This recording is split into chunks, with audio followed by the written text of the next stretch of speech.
Hey guys, it's Mike from Shamina's Workshop. Here we have a Korbanth SkinnyFlex. This is Anakin's saber from Revenge of the Sith.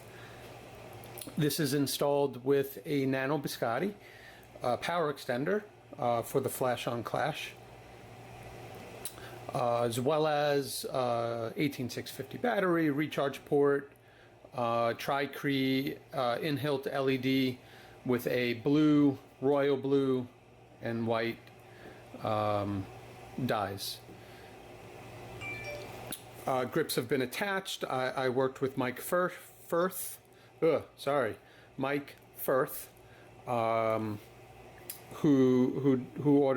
has a service of creating grip guides. So I had previously did a SkinnyFlex install, and there were, so I had the kit comes with 7 grips, but if you were to look at like the master replica, probably even on screen you see that there's 6 grips. So I had them create grip guides for 6 and 7 grips. The clamp card has been just some double-sided tape on both edges to keep it in place. The switch, non-functional switch, the Biscotte only supports one button, an activation button, which we've used here. So while it moves, it doesn't actually do anything. We installed this button. This button doesn't screw in. And like I did on my previous install, just some double-sided tape to hold that in place. Getting it out could prove challenging. I haven't had to get them out yet, but my thought is maybe some sort of suction device. Something with a strong vacuum seal or suction might be able to pry it back up. Blade plug, this was included from the customer. I don't know I forget if this was included with the kit, or if this was just from the customer. What else? We got cover tack. We have vented holes for sound vents. The kit does come with a static pommel cap as well as the vented one. And then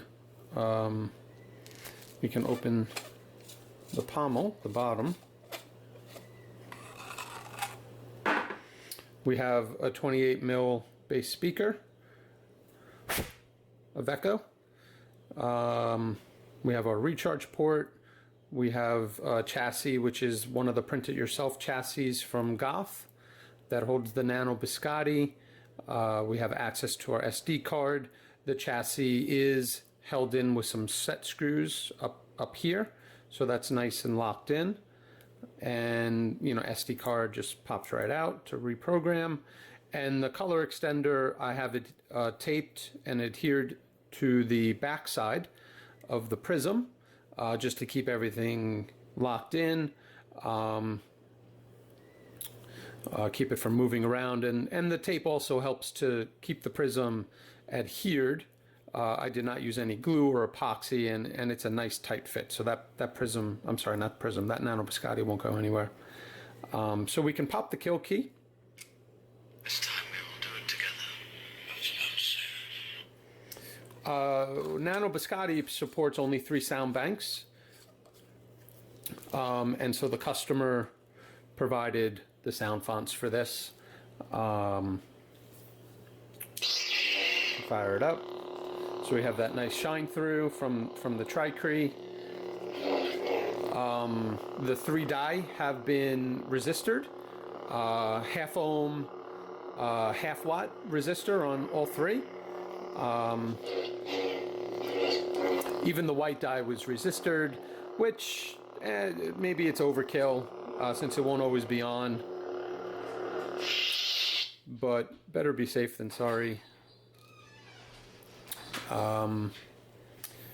We can change font selections by holding the activation button down. Master Skywalker, there are too many of them. What are we going to do?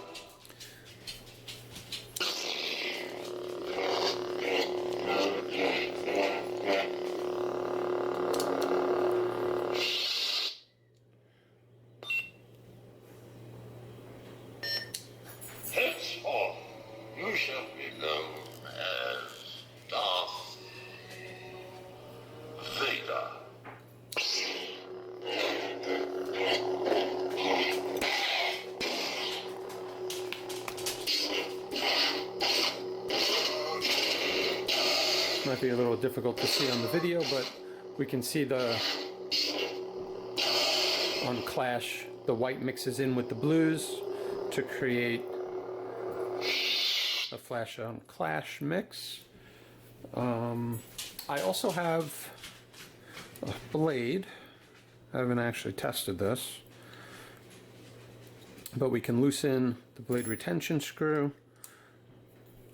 Blade plug pops out. We might not be able to see in there, but the blade depth to the Tri-Cree is about the length of my pinky, so maybe 2.5 inches. So the Tri-Cree and the holder is in there pretty far. Yep, that goes all the way down.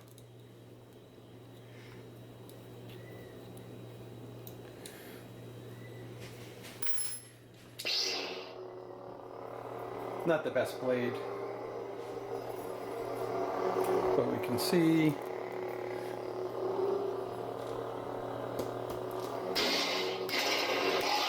again, I don't know how well that's coming through on the camera, but we can see the white Flash on Clash mixing in there.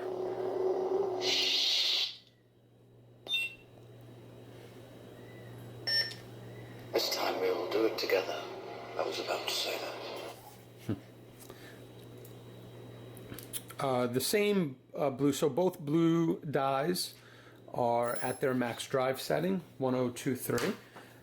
So the two blues, royal blue and blue, are mixing together to create that blue that we're seeing. And then we can put the blade plug back in. I put it, we can kind of sink it in a little bit so you see the tip of the blade plug stick out a little bit from the emitter. Really, that's just preference. Let's see.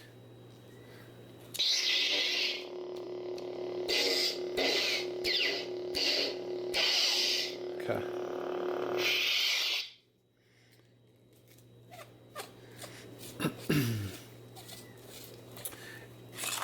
Not a removable chassis. Like I said, it is locked in. Obviously we have wires running to the activation button up here, as well as we have wires running to the Tri-Cree and the blade holder here. So not a removable chassis setup. Speaker's been glued into the chassis, so that's nice and secure.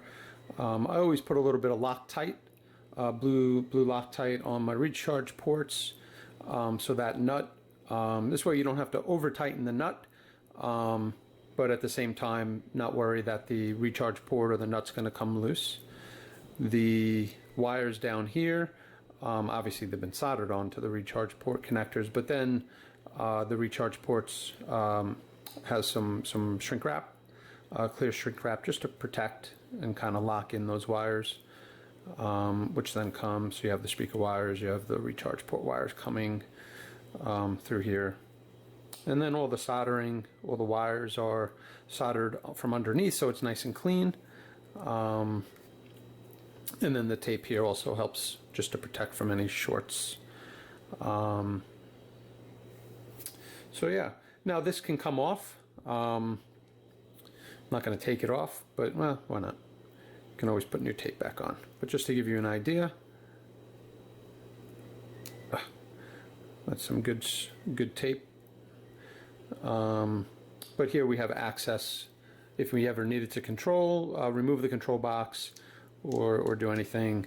The way that this knob is adhered, the kit actually includes these two springs as well as these locking pins, so you get some compression which holds. You get some compression on the springs by putting the locking pins in, so it allows that motion, but it also prevents it from falling out. Push back down on that, so that's on nice. And then we'll put, I'm sure but whenever taking the SD card out, we want to make sure that the kill key is inserted, power to the board is off, and then you can just take that out, drop it into the computer and do whatever changes you might want to do there. And then last, for orientation, just comparing it to my master replica, the cover tech is 180 degrees from the control box. So what I do, I get it to where it's nice and tight, and then I'm turning it, and also looking at the master replica, we can see the control box lines up nicely between these two grips, and then we can see on the back side we have our cover tech 180 degrees from the control box. So it's right out of the box. You know, it oriented perfectly. The cover tech is screwed in, and it rests just a little bit on the grips, so that's nice and solid. If we ever have a problem with the cover tech screw coming loose, we can always throw some Loctite, maybe some blue or red Loctite on that, and screw it back in. That'll make sure that it doesn't come loose. I did not do that. I don't like to use Loctite unless you really need to use Loctite.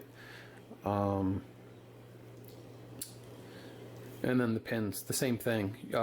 These pins are rounded. They don't actually. Sometimes the pins, you can use a 1/8 inch tool, socket tool, to remove them. Not these. These are round, which makes for removing and installing quite the challenge. So, you know, I use a pair of needle nose pliers with some rubber grips, or some heat wrap or shrink. The heat shrink applied to the nose, right, of the pliers, to prevent them from scratching. So they're just, you know, they're tightened as much as I can with the needle nose pliers. Again, you could put Loctite on them, but that would make it very challenging to get them off if you ever had to do maintenance on the hilt. So I would just keep an eye on them. If they loosen up over time, you can retighten them. If you really want them more permanent, we can put some Loctite on them. But that's it. It's such a beautiful. It's got such a good weight to it, but it's not. You know, it does have that skinny feel to it. So it's got a nice grip. You know, for me, the control box sits a little bit too low. I would like, and the cover tech kind of gets in the way sometimes, but for me, you know, maybe a little bit longer of a pommel section would make it feel a little bit more comfortable.